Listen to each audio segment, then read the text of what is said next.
Zika is a virus that can be communicated through various methods.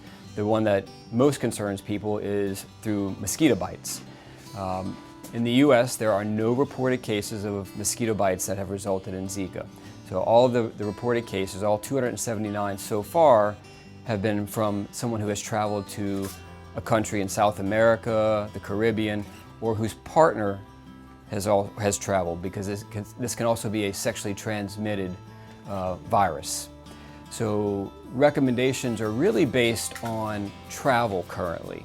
So what I tell all my patients is to check with the CDC's website, because what I say today may be very different in a month or two.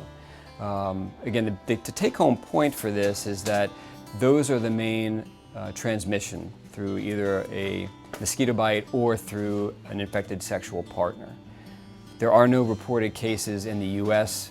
of a mosquito bite causing that at this time. And the biggest scare is that we don't know what it's going to do in a pregnancy. So someone may be bitten by a mosquito.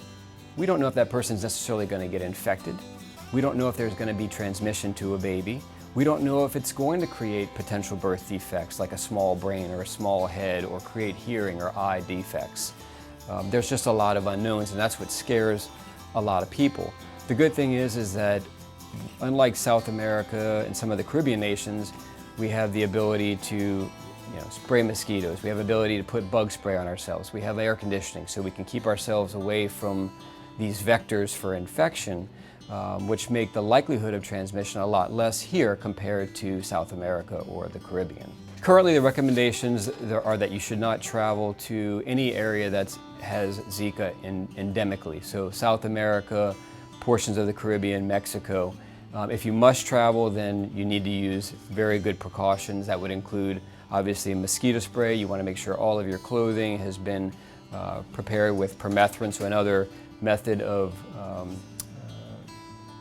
preventing mosquitoes, and then also even wearing a net if you're going to be outside, long clothing to protect your skin. In terms of Zika in the future, we don't know what the long-term prospects are going to be for the United States.